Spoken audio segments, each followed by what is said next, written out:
Well, this week, the last Republican nominee, Mitt Romney, launched a brutal attack on this year's frontrunner, Donald Trump. He joins me now live from San Diego. And Governor, welcome back. Thanks, Chris. Good to be with you. In the interest of equal time, you heard that Rush Limbaugh had a lot to say about you. What do you want to say back? Well, I always enjoy listening to Rush Limbaugh. I often agree with him. Sometimes I disagree with him. But I think we can all agree that this is a very important election. We don't want to see Hillary Clinton become the president of the United States. And I think the great majority of Republicans, mainstream Republicans from across the country, don't want to see Donald Trump as the president of the United States either. They're concerned that they'd see a recession. And I think they're also concerned we'd see a more dangerous world. Well, here's the criticism that I heard from some people, and I guess that would include Rush Limbaugh, about your speech. You certainly have a right, the First Amendment is there, to criticize Donald Trump and say why he'd be a bad president. But some people say that your speech was, their words, condescending, even undemocratic, in the sense that, in effect, you're saying folks who are voting for Trump don't know what they're doing. No, I think folks need to understand the whole background of Donald Trump. I find from time to time, I talk to people about the campaign, and they say, gosh, I didn't know that Donald Trump gave a bunch of money to Jimmy Carter and to Hillary Clinton and to Harry Reid and to John Kerry. They hear that from Donald Trump that he's such an extraordinary success. They didn't know about Trump Airlines and Trump Mortgages and Trump Vitamin Network and Trump Steaks and Trump Taj Mahal. They didn't realize that a lot of small people have been crushed by Donald Trump's rise to become a very wealthy man, successful financially. But this is a guy who has not been a uniform success. And as they learn about him, a lot of them say, I want to make sure that I take a closer look at the other guys in the race. How about the argument, and again, we heard this from Rush, this is the establishment basically trying to maintain control of a guy and push back a guy that they wouldn't be able to control? Well, you can't control Ted Cruz, for instance. No one has suggested you could do that. And Marco Rubio, everybody tried to stop Marco Rubio from going against a sitting Republican governor in Florida. He did it anyway and won. Establishment suggests that there must be some Wizard of Oz somewhere pulling the strings. That's not the way it works. There are individuals like myself. I sat there and watched Donald Trump, and I said, look, someone's got to say something. I didn't talk to anybody and say, I'm going to do a speech. You got some ideas? This is something I did on my own because I care very deeply about the country. I love America. I'm concerned about America, and I believe the heart and soul of conservatives and Republicans recognize that the principles that Donald Trump is talking about have nothing to do with conservatism, nothing to do with keeping America strong. Do you see any connection between your speech and the fact that Trump, who was expected to win all 4 contests yesterday, ended up losing 2 of them to Ted Cruz? Well, it was a big night for Ted Cruz last night, as you know, and I think that's overwhelmingly because people are taking a closer and closer look at Donald Trump. I think the best look they got was at that last debate. I think Ted Cruz and Marco Rubio prosecuted their case very effectively. Donald doesn't have some great answers. When they talked, for instance, about immigration and releasing those tapes from the New York Times, we began talking about flexibility and immigration. Flexibility. Oh, that's pretty clearly saying that what he said to the New York Times is very different than what he's saying to the American people. He is not the real deal. He is a phony. He talks about how he's not going to be controlled by the moneyed interest.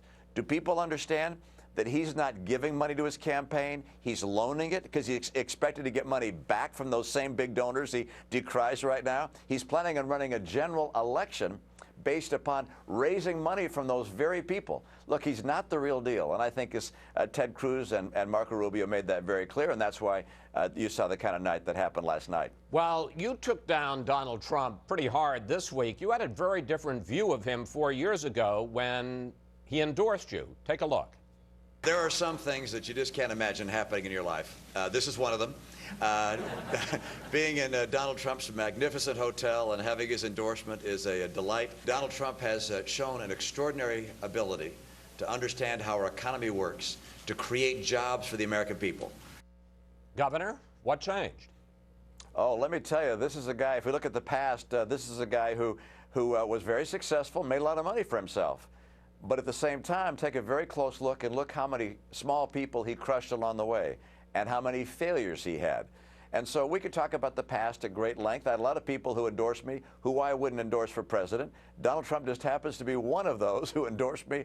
I do not want to see as president of the United States. And there's a long list of those who are endorsers. 61 million people voted for me. I don't think all 61 million people ought to be president of the United States. But you were talking at the time about his extraordinary ability to create jobs, his understanding of the economy. I mean, it's not like everything that Donald Trump that you believe he did wrong has happened in the last 4 years. A lot of those business failures that you talk about happened before 2012. Before 2012, he was making the birther argument that President Obama needed to show his birth certificate because he wasn't born in the United States. I guess part of the question is, by legitimizing him back then, were you part of the reason he's where he is now? Let's talk about what hasn't happened or didn't happen back then and what has happened during this campaign.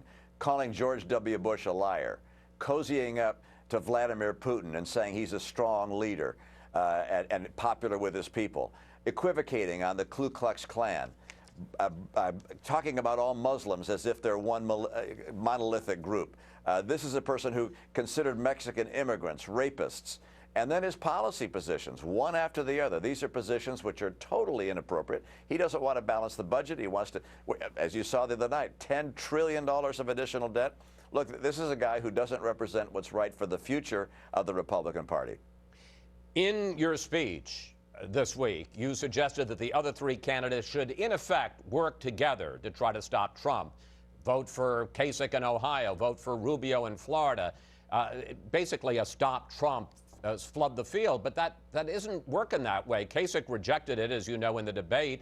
We now hear that Cruz is actually actively campaigning against Rubio in Florida to try to, even if it means Trump wins, to try to drive Rubio out of the race. Are they making a mistake?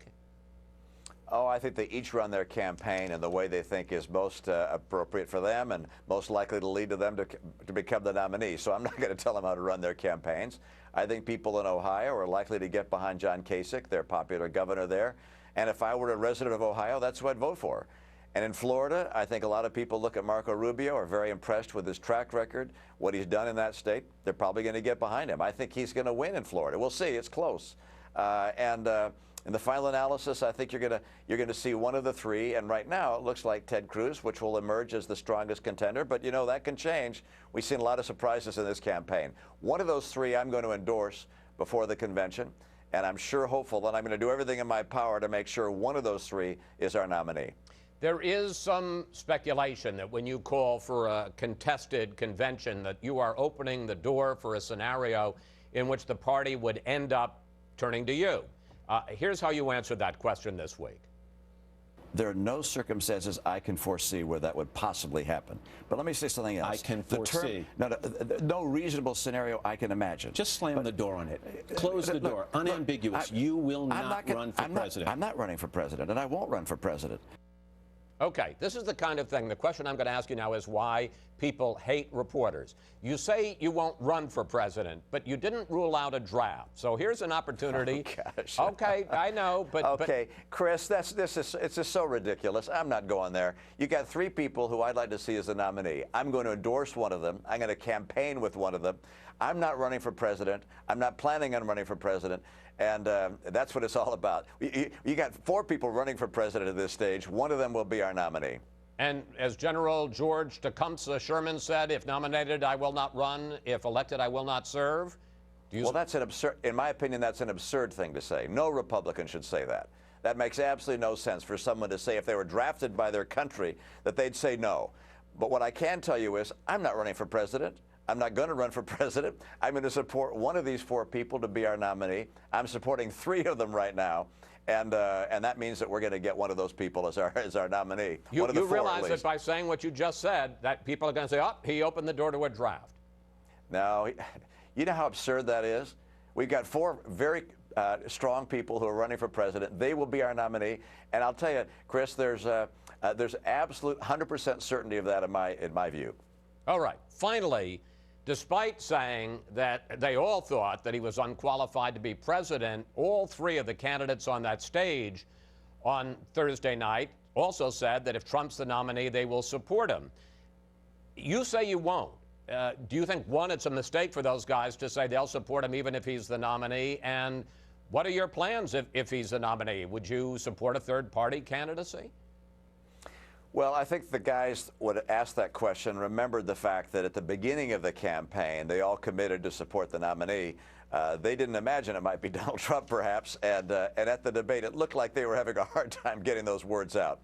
But they honored the pledge that they made at the very beginning. In terms of my own plans, I anticipate supporting one of the three, Ted Cruz, Marco Rubio, or John Kasich as our nominee. If they don't become the nominee, then I'm probably going to go to the voting booth and find someone else who's running as a conservative, or perhaps just write in the name of someone who I believe should become the president of the United States, who I can be proud of, and who I believe is interested in balancing the budget, keeping America safe with a strong military, and who's not willing to disparage fellow Americans, Mexican Americans, Muslims, and so forth. Governor, thank you. Thanks for talking with us today. It's always good to talk to you, sir. Thanks so much, Chris. Good to be with you.